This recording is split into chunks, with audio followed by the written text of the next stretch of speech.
मांडण्यासाठी ते नागपुरात देखील जाणार आहेत आणि त्या ठिकाणी सुद्धा ते आपला आवाज बुलंद करणार आहेत. तुमची प्रतिक्रिया?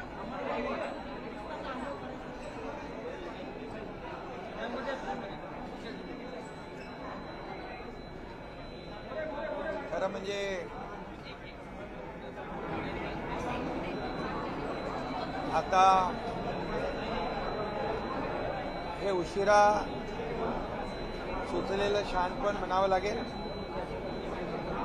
आणि त्यांचा नेहमीच सगळ्यांना बाहेरून पाठिंबा असतो, घरातून पाठिंबा असतो. तुम लढो हम कपडा संभालताय. आणि एक म्हण आहे, बुडाला जळतंय आणि डोंगरावरची आग विझवायला पळतंय, अशी उबाटाची आता अवस्था झालेली आहे. खरं म्हणजे विद्यार्थ्यांचं जे आंदोलन, सोनम वांगचुक यांचं जे आंदोलन आहे, एकंदरीत जेव्हा जेव्हा सरकारच्या विरोधामध्ये अशा प्रकारची आंदोलनं जे जे लोक करतात त्यांना मात्र यांचा पाठिंबा असतो. ते नेहमी उबाटाचे लोक आठवण करून देतात, श्रीलंकेमध्ये हे झालं, नेपाळमध्ये हे झालं, लोक रस्त्यावर उतरली, आणखी कुठंतरी श्रीलंका झालं, नेपाळ झालं, बांगलादेश झालं, अशी मुद्दामून आठवण करून देण्याचं काम हे उबाटा करताय. आणि आता त्यांना वाटतंय की हे जे काय आंदोलन जे सुरू आहे देशव्यापी, त्यामध्ये आपली पोळी कशी भाजून घेता येईल अशा प्रकारचं खालच्या थराचं राजकारण करण्याचा हेतू त्यांचा आहे. म्हणजे देशामध्ये आणि राज्यामध्ये अराजकता कशी पसरेल, कायदा सुव्यवस्था कशी बिघडेल आणि लोक रस्त्यावर येऊन आंदोलनं कशी करतील, अशा भ्रमामध्ये ही सगळी मंडळी आहेत. खरं म्हणजे बांगलादेश असेल, श्रीलंका असेल, नेपाळ असेल, तिथली आर्थिक परिस्थिती रसातळाला गेली होती. तिथं अर्थव्यवस्था कोलमडून गेली होती, लोकांचे खाण्याचे बांधे झाले होते. परंतु या देशामध्ये प्रधानमंत्री मोदी साहेबांच्या नेतृत्वाखाली हा देश पुढे जातोय, आर्थिक व्यवस्था वाढतीये, आर्थिक महासत्तेकडे वाटचाल आपला देश करतोय. जवळपास 80,000 लोकांना मोफत अन्नधान्य देण्याचं काम या ठिकाणी होतंय. 32 कोटी लोकांना दारिद्र्य रेषेच्या वर आणण्याचं काम देशाने केलंय. त्यामुळे हा फरक आहे. इतर देशामध्ये झालेलं अराजकता पसरलेली ती या देशामध्ये किंबहुना या राज्यामध्ये परिस्थिती उलटी आहे. आणि म्हणूनच 2014 पूर्वीचं आपण पहा की यूपीए काँग्रेस सरकारच्या काळात झालेले भ्रष्टाचार, झालेले मोठे मोठे स्कॅम हे या देशातले युवकांनी पाहिलेले आहेत. आणि म्हणून 2014 नंतर या देशातला युवा वर्ग हा प्रधानमंत्री मोदीजींच्या सोबत आहे, आजपर्यंत आहे. 2014 नंतर झालेली देशाची प्रगती तो युवा पाहतोय. मिळणाऱ्या हाताला नोकऱ्या, मिळणारं काम हा युवक पाहतोय. आणि म्हणूनच याची पोटदुखी जी आहे, आणि म्हणून हा युवा जो आहे हा देशाच्या प्रधानमंत्री नरेंद्र मोदीजी जे या देशाला पुढे नेत आहेत त्यांच्याबरोबर साथीने हा पुढे चाललेला आहे. आणि म्हणून मोदीजींनी अनेक निर्णय घेतले. युवक, गरीब, शेतकरी, महिला हे 4-5 वर्ग जे आहेत या वर्गांना न्याय देण्यासाठी अनेक योजना सुरू केलेल्या आहेत.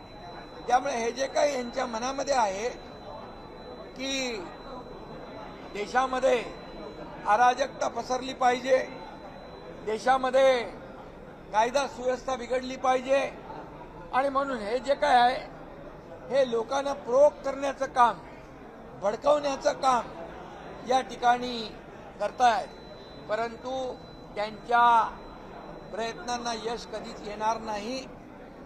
कारण हा देश, या देशाला एक संस्कृती आहे, या राज्याला एक संस्कृती आहे, आपल्या परंपरा आहे. आणि म्हणूनच हा केविलवाना प्रयत्न आहे. का जाऊन तिकडे बसत नाही त्यांच्याबरोबर? का घरातूनच तुम लढो हम कपडा संभालते, नेहमी बाहेरून पाठिंबा, आमचा इथून पाठिंबा. ते दिल्लीला जात नाही म्हणतात, जिथं आहे तिथून पाठिंबा द्यायचा असं म्हणतात. जाणार का म्हणून विचारलं दिल्लीला त्यांना. मग मी तेच सांगतो, तुम लढो हम कपडा संभालते, अशा प्रकारची परिस्थिती आहे. आणि म्हणून मगाशी मन सांगितली, बुडाला जळतंय आणि डोंगरावरची आग विझवायला पळते, अशी उभाट्याची परिस्थिती निर्माण झालेली आहे. त्यांना काही कळत नाही की कधी काय आंदोलन करायचं. जे हनुमान चालिसामध्ये जे बोलणारे त्यांना जेलमध्ये टाकलं, आता त्यांना राम रक्षा आठवली आहे. आता त्यांना कळलंय की जो राम का नहीं वो किसी काम का नहीं, म्हणून राम रक्षा सुरू होती आहे. आणि म्हणून मी बोललोय विधान परिषदेमध्ये. परंतु मी आपल्याला एवढंच सांगतो, किती काही केलं तरी सुद्धा, किती हिंदुत्वाचा हाव आणला तरी सुद्धा, हिंदुत्व त्यांनी बाळासाहेबांचे विचार सोडले तेव्हाच सुटलेला आहे. स्वातंत्र्यवीर सावरकरांना माफीवीर म्हणणाऱ्यांच्या मांडीवर बसले तेव्हाच सोडलेला आहे. आणि म्हणून या देशाच्या प्रधानमंत्र्यांवर नेहमी या ठिकाणी आरोप करायचे. अरे ज्यांनी राम मंदिर बांधून दाखवलं, ज्यांनी 370 कलम हटवून दाखवलं, बाळासाहेबांचं स्वप्न ज्यांनी साकार केलं, त्यांच्यावर तुम्ही आरोप करताय. आणि म्हणूनच हा एक केविलवाना प्रयत्न आहे. मी आपल्याला एवढंच सांगतो की आता त्यांच्याकडे कुठलेही मुद्दे नाहीत. आणि म्हणून अशा प्रकारचे जे त्यांनी सोडलेले मुद्दे, विधानसभेच्या अधिवेशनामध्ये हिंदुत्वाचा मुद्दा घेऊन चूक केली, हिंदुत्वाचे विचार घेऊन चूक केले असं म्हणणारे आता म्हणतायत गर्व से कहो हम हिंदू है. आणि राम रक्षा हे आंदोलन ते करतायत, हा मोठा विनोद आहे. तुम्ही दिल्लीला चाललेला आहात, मंत्रिमंडळ विस्तार कधी होणार आहे? काय शिवसेनेला मिळणार आहे दिल्लीमधून? शिंदे साहेब, मित्रपक्ष म्हणून तुमच्या खासदारांची संख्या वाढली, तुम्ही दावा करताय अतिरिक्त मंत्रिपद मिळावं. खरं म्हणजे आमची युती जी आहे एनडीए सोबत, ही एक वैचारिक गठबंधन आहे, वैचारिक युती आहे. ही आमची खुर्चीसाठी सत्तेसाठी झालेली युती नाही आहे. आणि तुम्ही बार्गेनिंग कधी आमचे शिवसेना करत नाही, करणार नाही. ही एक वैचारिक विचारधारेने जोडलेली युती आहे. आणि त्यामुळे एनडीएला मजबूत करण्याचं काम आम्ही करू. आपल्याकडे जे 6 खासदार आहेत त्यांना पत्र लिहिलेलं आहे अरविंद सावंत यांनी. त्यामध्ये म्हटलेलं आहे की ही जो विरोधी पक्ष आहे आवाज निर्माण करताय, त्या संदर्भात सर्व 6 खासदारांना पत्र लिहिलं. त्या पत्राला केराची टोपली आमच्या खासदारांनी दाखवलेली आहे. त्यांच्या पत्राला विचारतो कोण? लोकशाहीमध्ये नियमाप्रमाणे 2/3 मेजॉरिटीला महत्व आहे. आणि बाकायदा लोकसभा स्पीकर यांच्याकडे जाऊन 6 खासदारांनी पत्र देऊन सगळी प्रक्रिया पूर्ण केलेली आहे. ही फक्त हा केविलवाना प्रयत्न आहे, कोर्ट कचेऱ्या करणं, हे करणं ते करणं. त्यामुळे कुठल्याही त्यांचा त्या पत्राचा परिणाम आमच्या खासदारांवर होणार नाही. दुसरीकडे जर बघायचं असेल तर चिमूरची जी घटना घडली त्यामध्ये पालिका आयुक्तांनी जे अहवाल आलेला आहे त्यामध्ये कुठेतरी अधिकाऱ्यांना बचाव आहे की केलं जातं असं पाहायला मिळतं. ठाण्यामध्ये एक बॅनर पडला, तिकडे देखील अशा पद्धतीने मी ताबडतोब ठाण्यातल्या आयुक्तांना फोन केला. सगळे बिलकुल बॅनर काढून टाका, एकही बॅनर ठेवू नका आणि कुणालाही बेकायदेशीर बॅनर लावून देऊ नका. बेकायदेशीर बॅनर लावतील त्यांच्यावर कारवाई करा. आणि जे होर्डिंग आहे ते होर्डिंग, जे अनधिकृत होर्डिंग असतील ते काढून टाका. जे अधिकृत असतील त्याचं स्ट्रक्चरल ऑडिट करा. कुठलाही दुर्घटना होता कामा नये अशा प्रकारचे स्पष्ट सूचना निर्देश मी आयुक्तांना दिलेले आहेत. शरद पवार आणि त्यांचा पक्ष तुम्हाला एनडीए सोबत आलेलं चालेल का? शरद पवार साहेब आणि त्यांचा पक्ष एनडीए सोबत आलेलं चालेल का राज्यात आणि केंद्रात? अरे तुम्ही जर आणि तर ती काय हो गोष्ट करता साहेब, राज्यामध्ये जर त्यांचे आणि खासदार तुमच्याही संपर्कात आहेत असं सांगितलं जातं. सगळे उपमुख्यमंत्री मी आहे ते माझ्याकडे येतात, मुख्यमंत्र्यांकडे जातात, कामं घेऊन येतात, त्याच्यामध्ये काय आहे? सोनम वांगचुक को लेकर जिस तरीके से सपोर्ट करने का फैसला किया गया उद्धव ठाकरे द्वारा, कैसे देखते हैं? सोनम वांगचुक जी को जो सपोर्ट उबाटा ने किया है, ये सिर्फ मैं कहता हूँ कि एक राजनीतिक फ़ायदा उठाने का एक कोशिश है। और मैं ये कहूँगा कि वो हमेशा कहते हैं बंगाल में ये हो गया, बांग्लादेश में ये हो गया, नेपाल में हुआ, श्रीलंका में हुआ, ये ऐसे बोल बोल के यहाँ के युवाओं को उकसाने का काम कोशिश ये उबाटा करती है या कांग्रेस करती है। मैं आपको ये बात कहूँगा कि श्रीलंका, बांग्लादेश, नेपाल की अर्थव्यवस्था पूरी तरह गिर चुकी थी, पूरी तरह जीरो हो चुकी थी, वहाँ नौकरियां नहीं थी, खाने को मोहताज थे, इसलिए वहाँ के लोग रास्ते पे उतरे हैं। मैं आपको बताऊंगा इस देश में 2014 से पहले की परिस्थिति देखिए।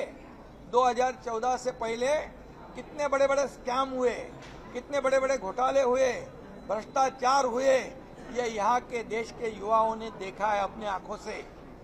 और 2014 के बाद जैसे देश को आगे बढ़ाने का काम, पूरा जीवन समर्पित करने का काम मोदी जी ने देश के लिए किया है। इसलिए ये ऐसे परिस्थिति में कई देशों की अर्थव्यवस्था पूरी तरह खत्म है, डगमगा गई है, चरमरा गई है। ऐसी परिस्थिति में भारत देश की अर्थव्यवस्था न की मजबूत की, बल्कि उसको आगे बढ़ाने का काम किया। आज भारत एक विकसित भारत 2047 का सपना जो है आर्थिक महासत्ता बनाने का मोदी जी लिए हुए हैं। और इसलिए युवाओं को पता है आज मोदी जी ने क्या लक्ष्य किया है। युवा, किसान, महिला, गरीब। और इसलिए मैं कहूँगा हमारे देश की परिस्थिति बहुत ही मजबूत है और उन देशों से उल्टी है। और आज युवाओं के लिए कई योजनाएं, महिलाओं के लिए कई योजनाएं, किसानों के लिए कई योजनाएं, 80 करोड़ लोगों को मुफ्त में राशन देने का काम कौन कर रहा है? 32 करोड़ लोगों को गरीबी से ऊपर उठाने का काम किसने किया है? मोदी जी ने किया है। और ये देश की जनता भी जानती है और युवा वर्ग भी जानता है। और इसीलिए वो जो चाहते हैं, वो जो सोचते हैं, उनके मन में एक सपना है कि जैसे अन्य देशों में ये अराजकता फैलाई, जैसे लॉ एंड ऑर्डर की परिस्थिति निर्माण हुई, वैसे यहाँ पर परिस्थिति निर्माण करने की कोशिश करना ये भी देश के खिलाफ है, ये जनता के खिलाफ है, एक प्रकार का ये देशद्रोह है। और मैं कहूँगा, और इसीलिए खिलाफ बात करो, सरकार के खिलाफ बात करो, लेकिन लोगों को भड़का के ये उदाहरण देते, मिसाल देते हैं बांग्लादेश की, मिसाल देते हैं अपना नेपाल की, श्रीलंका की, क्या परिस्थिति है वहाँ की, देखिए जाकर।